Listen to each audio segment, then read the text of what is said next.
भाइयों, किसी ने किसी के लिए कुछ लिखा है। मैं इसको आपसे पढ़ के शेयर कर रहा हूँ। अगर आपको समझ आए तो इसे उस व्यक्ति तक पहुँचा दीजिएगा जिसके लिए ये लिखा गया है। तो सुनिए। वो हिंदू माँ का लाल पठान का बच्चा था। वो हिंदू माँ का लाल और पठान का बच्चा था। कृपालु, प्रजापालक, एंटायर फारसी, कुरान, एस्ट्रोनॉमी, गणित विज्ञान, इकोनॉमिक्स का ज्ञाता था। 19-19 घंटे सोचता था कि प्रजा का भला कैसे किया जाए। तो बारी बारी सबका भला, सबका विकास करना डिसाइड किया गया। तय किया कि किसानों की आय वो डबल करेगा। सरकारी ज़मीन जिस पर काश्त न होती हो, रियाया में बांटकर उन्नत खेती कराने का हुक्म दिया गया।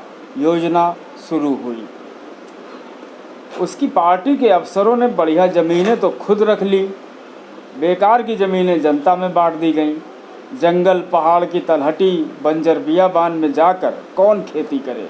योजना फेल हो गई। मगर अफसर सफलता के आंकड़े देते और तकाबी ट्रेनिंग सिंचाई के नाम पर खजाने से पैसे लेते रहे। जब पता चला कि किसान की इनकम अब डबल हो गई तो राजा ने टैक्स डबल कर दिया। मित्रों, इतना कमा रहे हो तो राष्ट्र की सेवा में कुछ तो अर्पण करो। दुर्भिक्ष था, उल्टे त्राही त्राही मच गई। राजा की एजेंसियां घरों में घुसकर मारपीट करती, कोड़े के बल पर टैक्स वसूलती, ज़्यादा खुद खाती, थोड़ा खजाने में जमा कर देती। राजा ने सुना कि जनता ने काला धन चांदी के टके के रूप में दबा रखा है, तो काले धन पर चोट की।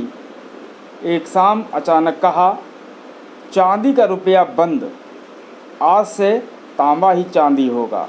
फिर क्या, घर में शादी है, पैसे हैं नहीं।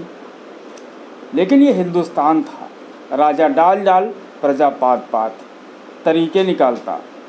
लोगों ने घर में चांदी छापनी शुरू कर दी। मैंने अब तो तांबा ही चांदी था ना। इकोनॉमिक वालों के प्रोडक्ट दौलताबाद में बैन कर दिए गए। झालरें, दिए, जूते, चप्पल, मशीनरी।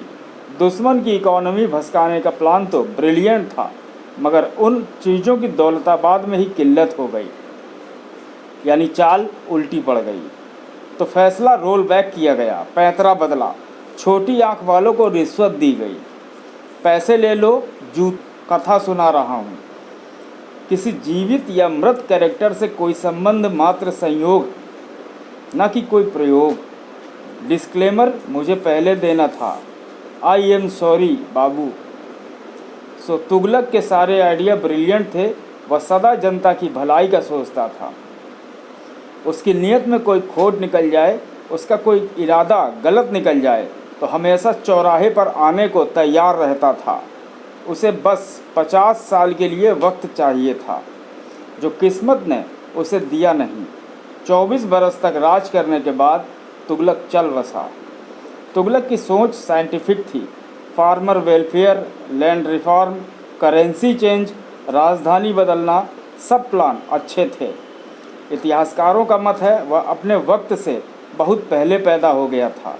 वो आधुनिक युग में पैदा होता तो उसे पागल बादशाह नहीं बल्कि ब्रिलियंट टेक्नीशियन माना जाता। हुआ ये कि इतिहासकारों की बात मोहब्बत बिन तुगलक की आत्मा ने सुन ली और सीरियस ले लिया। उसने तय किया कि वह 700 साल बाद आधुनिक भारत में पैदा होकर अपने आइडियाज़ फिर से इम्प्लीमेंट करेगा। अब ये मैसेज आप तक पहुंचा हो तो हमें कमेंट करके ज़रूर बताएं कि वो आधुनिक युग का मोहम्मद तुगलक कौन है। कहानी सावार मनीष सिंह।